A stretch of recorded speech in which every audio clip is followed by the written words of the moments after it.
Hello everyone. हर हर महादेव दोस्तों। आपके अपने चैनल हर दिन कुछ नया में आपका बहुत बहुत स्वागत है। तो आज की वीडियो में हम सुनेंगे सोमवार व्रत कथा को। तो चलिए कथा को शुरू करते हैं। और यदि आपने अभी तक चैनल को सब्सक्राइब नहीं किया है तो चैनल को सब्सक्राइब अवश्य करें, साथ ही बेल आइकन को प्रेस करें। इससे ये होगा कि मैं कोई भी वीडियो अपलोड करूँगी तो इसकी नोटिफिकेशन सबसे पहले आपके पास पहुँच जाएगी। तो चलिए वीडियो को शुरू करते हैं। सोमवार व्रत कथा। एक साहूकार बहुत धनवान था।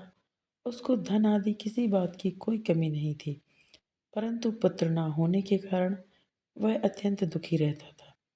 वह इसी चिंता में दिन रात रहता था और इसीलिए वह पुत्र की कामना के लिए प्रति सोमवार को शिव जी का व्रत और पूजन किया करता था। शाम के समय शिव जी के मंदिर में जाकर दीपक जलाया करता था। उसके इस भक्ति भाव को देखकर एक समय श्री पार्वती जी ने शिव जी महाराज से कहा कि हे महाराज, यह साहूकार आपका अनन्य भक्त है और सदैव आपका व्रत और पूजन बड़ी श्रद्धा से करता है, अतः इसकी मनोकामना पूर्ण करनी चाहिए। शिव जी ने कहा कि पार्वती जी, यह संसार कर्म क्षेत्र है। जैसे किसान खेत में जैसा बीज बोता है वैसा ही फल काटता है, उसी तरह इस संसार में जो जैसा कर्म करते हैं वैसा ही फल भोगते हैं। पार्वती जी ने अत्यंत आग्रह से कहा कि महाराज, जब यह आपका ऐसा भक्त है और यदि इसको किसी प्रकार का दुख है तो उसको अवश्य दूर करना चाहिए, क्योंकि आप तो सदैव अपने भक्तों पर दया करते हैं, उनके दुखों को दूर करते हैं। यदि आप ऐसा नहीं करेंगे तो मनुष्य क्यों आपकी सेवा करेगा, पूजन करेंगे, क्यों ही आपका। पार्वती जी का ऐसा आग्रह देख शिव जी महाराज प्रसन्न होकर कहने लगे, हे पार्वती, इसके कोई पुत्र नहीं है। इसी पुत्र चिंता से यह बहुत दुखी रहता है।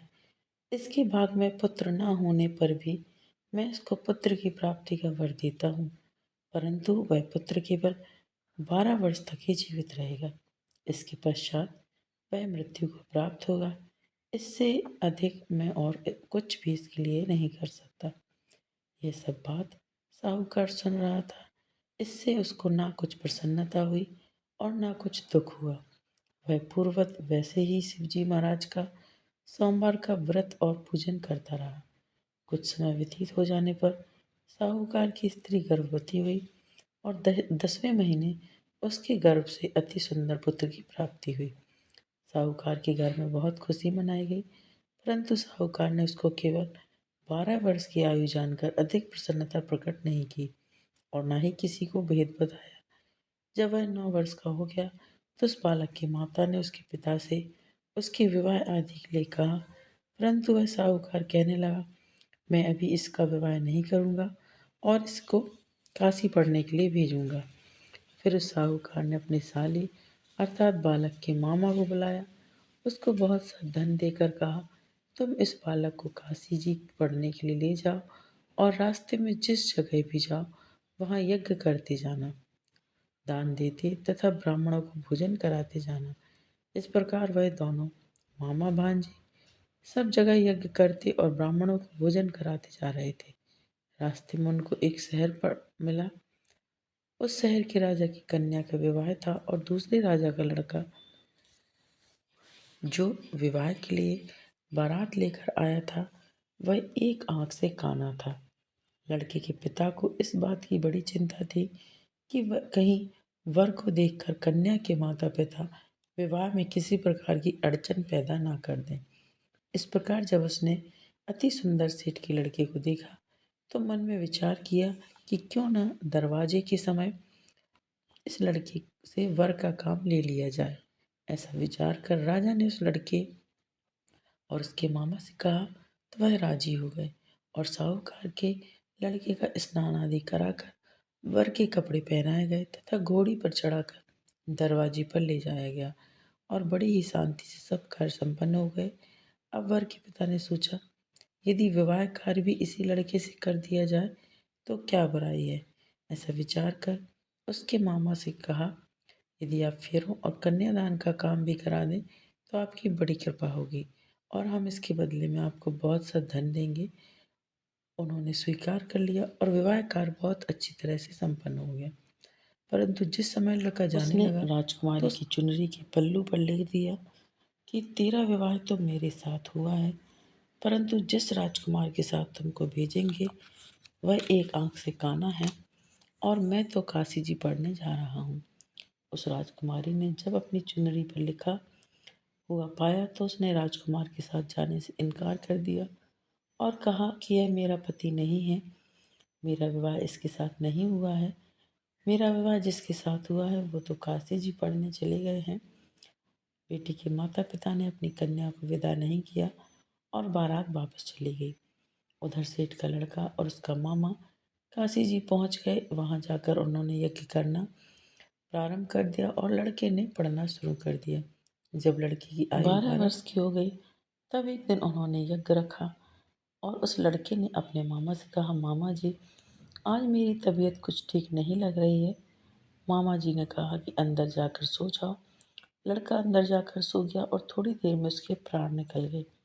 जब उसके मामा ने आकर देखा कि वह तो मुर्दा पड़ा हुआ है तो उसको बड़ा दुख हुआ और उसने सोचा कि मैं अभी रोना पीटना मचा दूंगा तो यज्ञ का कार्य अधूरा रह जाएगा। अतः उसने जल्दी से यज्ञ का कार्य समाप्त कर ब्राह्मणों के घर जाने के पश्चात रोना पीटना आरंभ कर दिया। संयोगवश उस समय शिवजी महाराज और पार्वती जी उधर से गुजर रहे थे।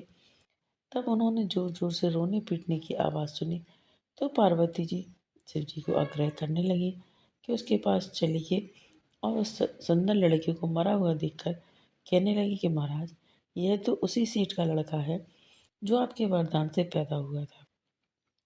शिव जी ने कहा कि पार्वती जी इसकी आयु इतनी ही थी सो यह भोग चुका है। पार्वती जी ने कहा कि महाराज कृपा करके इस बालक को और आयु दो, नहीं तो इसके माता पिता तड़प तड़प कर मर जाएंगे। पार्वती जी की इस प्रकार बार बार आग्रह करने पर शिव जी ने उसको वरदान दिया और शिव जी महाराज की कृपा से लड़का जीवित हो गया। शिव पार्वती कैलाश चले गए। तब वह लड़का और उसका मामा उसी प्रकार यज्ञ कराते हुए अपने घर की तरफ चल पड़े और रास्ते में उसी शहर से आए जहाँ पर उस लड़की का विवाह हुआ था। वहाँ पर आकर जब उन्होंने यज्ञ आरंभ कर दिया तो उस लड़के के ससुर ने उसको पहचान लिया और महल में ले जाकर उसकी बड़ी खातिरदारी की। साथ ही बहुत सारा धन और दासियों सहित बड़े आदर और सत्कार के साथ अपनी लड़की और जमाई को विदा किया। जब वह अपने शहर के निकट आए तो उसके मामा ने कहा कि पहले मैं तुम्हारे घर जाकर खबर कर आता हूँ। उस समय उसके माता पिता अपने घर की छत पर बैठे हुए थे और उन्होंने यह प्रण रखा था कि यदि हमारा पुत्र सकुशल घर आया तो राजी खुशी नीचे आ जाएंगे, नहीं तो छत से गिरकर अपने प्राण दे देंगे। इतने में उस लड़के के मामा ने आकर यह सारा समाचार कह दिया कि आपका पुत्र आ गया है, परंतु उनको विश्वास न आया। तब उसके मामा ने शपथ पूर्वक कहा कि आपका पुत्र अपनी स्त्री तथा बहुत सारा धन लेकर आया है। तो उस सेठ ने बड़े आनंद के साथ उसका स्वागत किया और वह बड़ी प्रसन्नता के साथ रहने लगे। इसी प्रकार जो व्यक्ति सोमवार का व्रत धारण करता है अथवा इस कथा को पढ़ता है या सुनता है उसके दुख दूर होकर उसकी समस्त प्रकार की मनोकामनाएं पूर्ण होती हैं। इस लोक में नाना प्रकार के सुख भोग कर अंत में सदा शिव की लोक की प्राप्ति होती है। तो ये सोमवार व्रत कथा थी। यदि आपको आज का वीडियो, आज की कथा पसंद आई है दोस्तों, तो वीडियो को लाइक कीजिए, शेयर कीजिए अपने दोस्तों के साथ, अपने परिवारजनों के साथ, ताकि उन तक भी ये वीडियो पहुँचे और वो भी इसका लाभ ले सकें, कथा का श्रवण कर सकें। और यदि आप चैनल पर नए हैं तो चैनल को सब्सक्राइब अवश्य कीजिए, साथ ही बेल आइकन को प्रेस कीजिए। आगामी व्रतों एवं त्योहारों की जानकारी के लिए चैनल पर बने रहें। मिलते हैं नेक्स्ट वीडियो में दोस्तों। हर हर महादेव। श्री मना